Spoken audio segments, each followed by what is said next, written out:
Hoje eu estou com um episódio novo no canal. Hoje eu vou falar sobre o Dia Internacional da Síndrome de Down.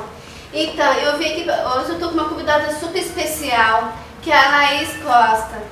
Ela é uma das fundadoras do grupo do Acolidão aqui do Rio de Janeiro. E hoje eu vou conversar um pouquinho com ela sobre o Dia Internacional da Síndrome de Down, que está aí chegando.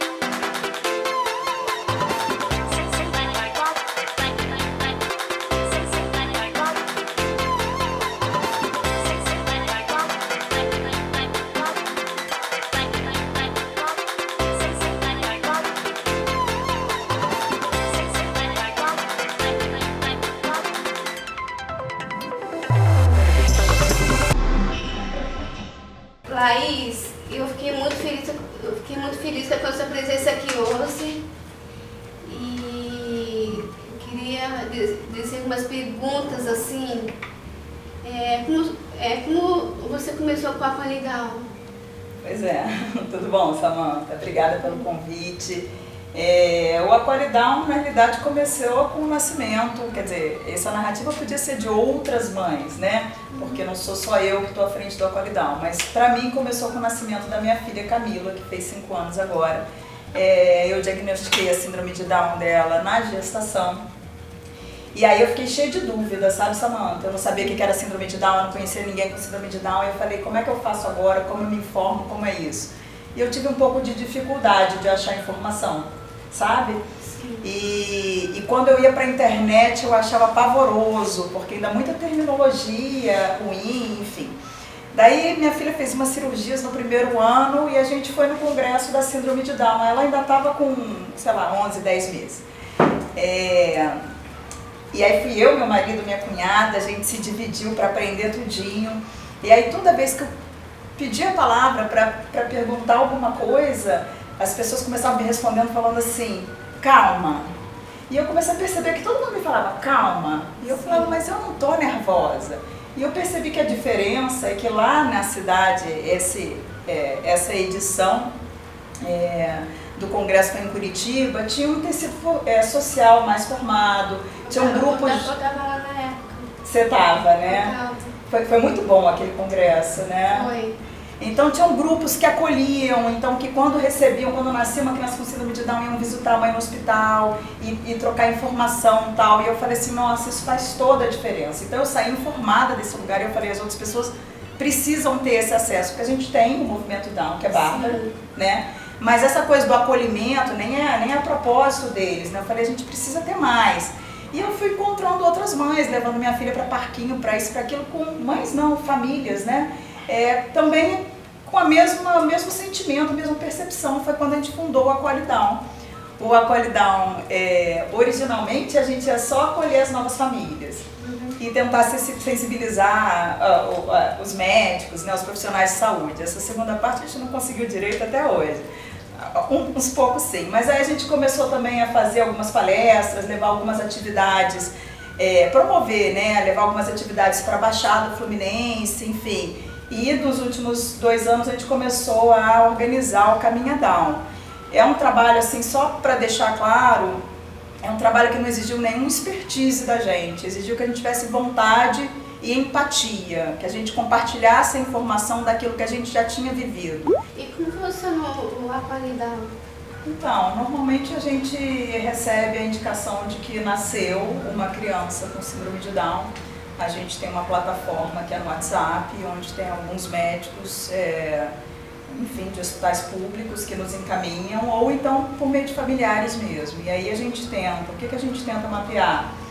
Qual a condição de saúde da criança, porque aproximadamente metade das pessoas com síndrome de Down nascem com cardiopatia. Então, se a criança é cardiopata, a gente encaminha para famílias acolhedoras que viveram essa experiência, porque é o que a mãe vai estar mais angustiada e querendo entender o processo e tal. Então, a gente tenta ver por a questão de saúde e por uma questão geográfica, de localização mesmo na cidade, porque a gente entende que se a gente conectar pessoas com maior proximidade assim, de bairro, tem mais facilidade das pessoas depois terem um convívio social mais naturalizado depois daquele momento inicial. Quando não dá certo, então a gente conecta acolhedor com acolhido nas condições possíveis. É que cada criança com síndrome de Down nasce com um probleminha no coração e no meu caso eu não tive isso, graças a Deus. Que sorte, né, Samanta? Que bom. E meu irmão mais novo. Sorte da sua família que não ficou com essa angústia. Quando tem bebezinho, a gente não quer botar para operar o coração. Mas opera, o bebê se recupera muito rapidinho. Qual é a data da caminhada Down? Então, a Caminha Down desse ano de Ipanema vai ser dia 24 de março, que é domingo, é sempre um domingo próximo, normalmente anterior ou posterior ao dia 21 de março. Você já explicou, né, que é o Dia Internacional da Síndrome de Down. E aí a gente vai começar as atividades lá a partir das 9 da manhã. Sim. Lá no posto 8. No posto 8, obrigada. No posto 8 em Ipanema, exatamente. Deus anima. Você lembra de tudo, né? Eu aqui estou ficando muito esquecida. Quais projetos que promovem a autonomia? Então, Samanta, assim, tem vários deles, ainda muito menos que a gente precisa, mas o número está crescendo. Eu acho que eu queria citar, assim, por exemplo, um que vai no Caminha Down, que é o projeto de moradia independente, é um modelo copiado na Inglaterra, que essencialmente a proposta é que você interromper um pouco essa infantilização do adulto. Então, que os adultos com deficiência, possam morar juntos para morar sozinhos. Esse é um pouco o lema deles. Então, às vezes, a deficiência física e a pessoa não tem condições de se cuidar, mas então eu tenho um apoio naquele ambiente para aquilo que eu não sou capaz de desempenhar, mas o resto eu decido. O que se tem visto é que quanto mais oportunidade de decidir, de independência, mais a pessoa se desenvolve. Isso eu estou falando na vida adulta, tá? Inclusive, esse projeto está com crowdfunding aberto agora, é um projeto super importante para a gente apoiar a gente. Parar a gente que tem filho com síndrome de Down, qualquer outra deficiência, de achar que o filho tem que ficar em casa para sempre, tem que trabalhar, tem que botar a cara lá fora, tem que levar bronca quando atrasa para o trabalho, tem que ir viver a vida, né? Você tem projetos, por exemplo, como Para Todos, para justamente apoiar a educação inclusiva. Você tem projetos, o próprio projeto da estimulação precoce, é um projeto que atua no sentido da autonomia, da independência. Eu acho que é isso, eu acho que tudo que a gente faz pela inclusão está falando de autonomia. Assim, quando eu parar de olhar uma pessoa com síndrome de Down e achar que essa pessoa não tem condições de ocupar aquele espaço, então essa pessoa está ocupando esse espaço com autonomia. Sim. É isso. Então, eu estou batendo um papo aqui com a Laís sobre o Dia Internacional da Síndrome de Down. E eu venho aqui para fazer uma pergunta para ela. Como as pessoas podem ajudar? Assim, como que a sociedade se envolve, né? Isso, gente, essa pergunta eu acho, assim, crucial, Samanta, porque, assim, eu entendo por que eu entrei nesse mundo, por causa da minha filha, né? Eu acho que está faltando as pessoas perceberem que, primeiro, assim, como não deve ajudar, achando que é um projeto de caridade. Não é caridade, olha só, um ser humano tem os direitos que devem ser garantidos. Você não tem que fazer o favor de conviver com a pessoa com síndrome de Down ou qualquer outra deficiência. Conviva porque a pessoa é legal. Assuma que isso é uma hipótese razoável, né? Acho que é por aí, assim. Não é mal intencional, mas não é uma intenção ruim, mas é muito arrogante a gente achar que a gente é melhor do que o outro. O que quer que seja eu, o que quer que seja o outro. Somos todos seres humanos. E todos têm coisa a acrescentar, né? Então, assim, como pode ajudar? Se envolva. Não só pela causa não só no Dia Internacional da Síndrome de Down, pela igualdade dos direitos, entendeu? Assim, a minha orientação sexual tem que ser respeitada, a minha etnia tem que ser respeitada, a minha forma de falar tem que ser respeitada, a gente precisa respeitar. Sim. A gente existe tanto respeito porque a gente é, mas a gente não tem esse olhar, essa empatia com relação ao outro. Como deve ajudar? Fazendo seu papel, sendo cidadão, sendo ser humano, sendo humano. Eu acho que ajudar, seja humano. Não faça um favor, conviva, veja o que você tem que aprender com o outro. Eu acho que essa é a melhor forma de ajudar. A educação é mais importante, né? De poder falar também, né? sobre a empatia também.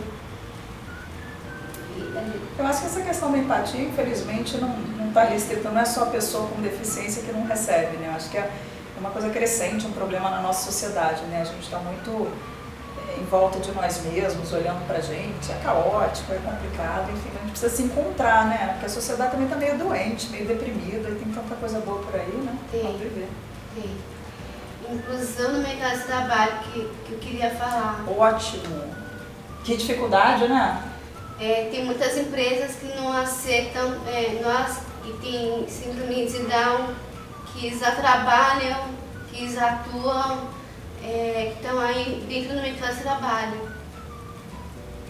E eu acho que eu já vivi com isso já dentro do mercado de trabalho. Eu já trabalhava quando eu fiquei dois anos numa história que eu trabalhei. Eu acho que a gente tem alguns problemas ainda, uns desafios com relação à empregabilidade da pessoa com deficiência. Primeiro, assim, você já tem algumas leis que garantem essa empregabilidade, assim. Regra geral, é mais simples empregar uma pessoa com cadeira de rodas do que uma pessoa com deficiência intelectual. E a gente precisa conversar sobre isso. As próprias leis, eu trabalho no serviço público, as cotas não prevêem uma parcela para pessoa com deficiência intelectual. Então, essa pessoa vai ser excluída do mercado de trabalho. Aí, assim, Laís, o que você está sugerindo? Contratar alguém porque tem que ser contratada, ela não vai fazer nada? Não, eu estou sugerindo que essa pessoa seja contratada para atuar dentro da capacidade dela, e nunca diferente disso. Eu não gostaria que minha filha daqui a 15 anos tivesse empregada para não fazer nada, porque ela é uma cota e ela não vai fazer nada, ela tem capacidade para fazer coisa. O que é o problema é que você tem um modelo meritocrático na sociedade que você contrata doutor para trocar lâmpada. E a gente precisa conversar sobre contratar para trocar lâmpada quem sabe trocar lâmpada. E tá bom, né? Não estou falando que a pessoa com deficiência intelectual só saiba isso não, mas isso é só para a gente dar uma analogia assim mais, né? E tem a outra questão que eu brinquei com você, Samantha, que eu acho assim, né? Você é de uma geração, minha filha é de outra, e quem está nascendo agora com síndrome de Down é de outra. Então, sim, na sua geração, você mesmo falou, o médico dá a notícia de qualquer jeito, né, errado, porque não sabia, foi se construindo isso. Então, assim, eu acho que tem um papel também do adulto com síndrome de Down e das famílias ao criar esses adultos, de respeitar a importância de trabalhar, de explicar o que é essa responsabilidade. Porque o que eu vejo, regra geral, é o seguinte: a pessoa tem deficiência intelectual, ela aprende. Um pouco mais de atraso, tá bom, né? Um pouco mais de dificuldade, mas aprende. É justamente essa pessoa com deficiência intelectual que a família passa a mão, ou que a sociedade passa a mão e fala, ah, coitadinha, ela não sabe fazer, não. É o contrário. Ensina a fazer, a pessoa vai entender. Você entende, Samantha entende, minha filha entende, todo mundo entende. Né? Então, o processo, eu acho que tem um processo também social, familiar, que tem que ser invertido. E a questão que eu quero falar sobre a exclusão, porque ainda existe a inclusão ainda, né? Porque a gente era muito fechados. Na minha época eu era meio fechada, porque eu não ia atrás das minhas coisas. Aí depois que as coisas foram acontecendo, mudou muito a minha vida. Até hoje eu conquistei muitas coisas. Além do mercado de trabalho, também em outras coisas também que eu já faço aqui também. É possível, né, Samantha? É possível. É possível. Que bom. A questão do lema da caminhada, sabe, Samantha? Eu estava conversando com uma amiga, não sei se você conhece esse grupo chamado Juntos, o nome dela é André. E já vinha incomodada um pouco isso, e ela estava falando assim, eu sempre levo a Rafa, que é a filha dela, né, para o Caminha Down, porque a Rafa tem uma síndrome rara e não tem um dia, a gente não tem esse movimento, né.